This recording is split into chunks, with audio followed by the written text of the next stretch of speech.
அமெரிக்காவுடைய பிரசிடென்ட் இந்த எழுப்புதல தான் அவங்க அம்மா ரட்சிக்கப்பட்டாங்க. ஸ்காட்லாண்ட்ல லூயிஸ் என்று சொல்லக்கூடிய ஒரு ஐலாண்ட், 2 வயதானவர்கள். அதுல ஒரு அம்மா பேர் என்ன, பெகி ஸ்மித். அவங்களுடைய வயது என்னன்னா 84 வயது. அவங்க முற்றிலும் குருடான ஒரு அம்மா. இன்னொரு ஒரு அம்மா பேர் என்னன்னா கிறிஸ்டின் ஸ்மித். அவங்களுடைய வயது என்னன்னா 82 வயது அவங்களுக்கு. அவங்க எலும்பெல்லாம் இதாகி ஆர்த்தரைட்டிஸ் வந்து முடக்கமா குனிஞ்சு நொறுங்கி தான் இருப்பாங்க. இந்த 2 வயதான அம்மாவுக்கு ஒரு பெரிய பாரம். ஒரு நாள் இந்த பட்டணத்துல வாலிபர்கள்லாம் சபைக்கு போக மாட்டாங்களாம். வாலிபர்கள்லாம் உலக பிரகாரம் இருப்பாங்களாம். சர்ச்சில் வாலிபர் கூட்டமே இருக்காதான்.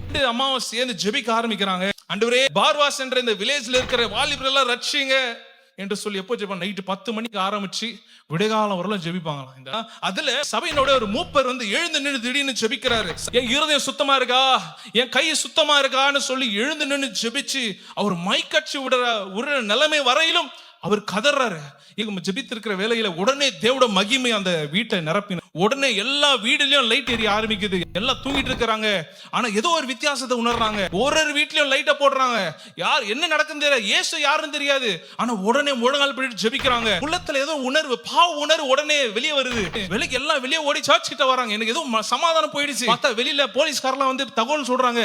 ரோட்ல என்ன நடக்குதுன்னு தெரியல, எல்லாரும் ரோட்ல முழங்கால் படிட்டு கரங்களை உயர்த்திட்டு இருக்காங்க. உடனே அங்க ஒரு பெரிய எழுப்புதல். லூயிஸ் ஐலாண்ட் இருந்த ஐலாண்ட், ஸ்காட்லாந்து ஐலாண்ட் முழுவதும் ரட்சிக்கப்படுது. இதெல்லாம் எங்க ஆரம்பிச்சது தெரியுமா? அந்த 2 அம்மாவோட ஜெபம். இந்த 60 வயசு ஆயிட்டாலே அவ்வளவுதான், போய் சேர்ந்துடலாம், அவ்வளவுதான், முடிஞ்சிடுச்சுன்றோம்.